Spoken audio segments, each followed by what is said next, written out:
This book is called Curious George's First Day of School by Margaret and H.A. Ray. And it's all about Curious George the monkey. Curious George's first day of school. This is George. He was a good little monkey and always very curious. Today, George was so excited he could barely eat his breakfast.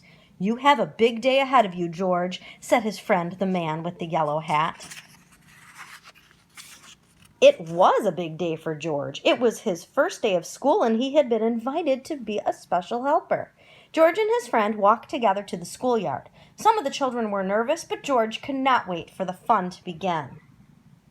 In the classroom, George's friend introduced him to Mr. Apple. "Thank you for inviting George to school today," the man with the yellow hat said to the teacher. Then he waved goodbye. "Have a good day, George. I'll be back to pick you up after school."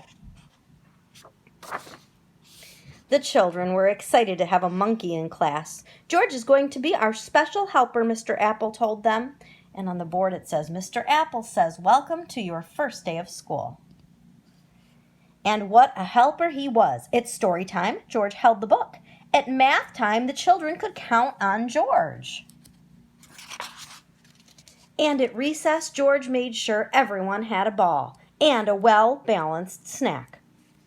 After lunch, Mr. Apple got out paints and brushes. George saw red, yellow, and blue paint. 3 colors were not very many. George was curious. Could he help make more colors?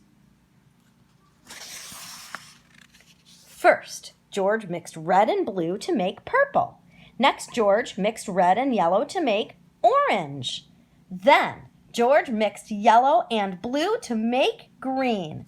Finally, George mixed all the colors to make...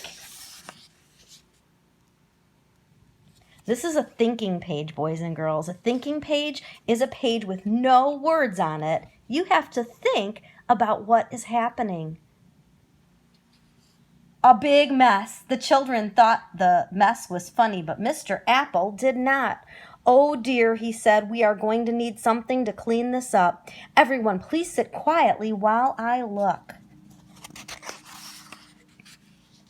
George did not mean to make such a mess, and he certainly did not want to sit quietly. He wanted to help. It was his job after all. George had an idea.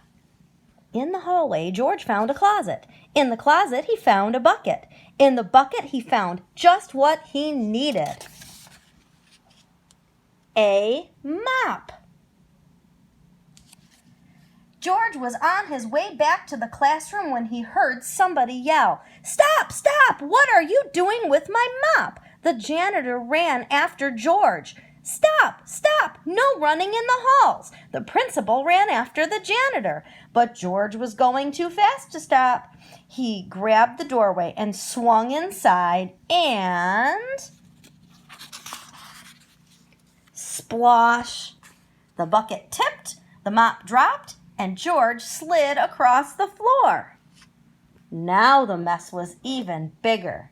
Mr. Apple looked surprised. The principal frowned. The janitor just shook his head. And George, poor George, he felt terrible. Maybe he was not such a good helper after all.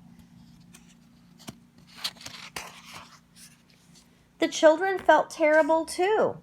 They did not like to see George looking so sad. They thought he was a great helper. Now they wanted to help him. So all the children lent a hand and some feet. And before anyone knew it, the mess was gone. "That little monkey sure is helpful," the janitor said. "It looks like Mr. Apple has a whole class full of helpers," the principal added. At the end of the day, when George's friend arrived to pick him up, Mr. Apple said, "Thank you for all of your help, George. We hope you will come help us again." The children cheered. They hoped George would come again, too. George waved goodbye to his new friends. What a great day it had been. He could not wait to come back to school. The end. And there are more Curious George books that you can read another time.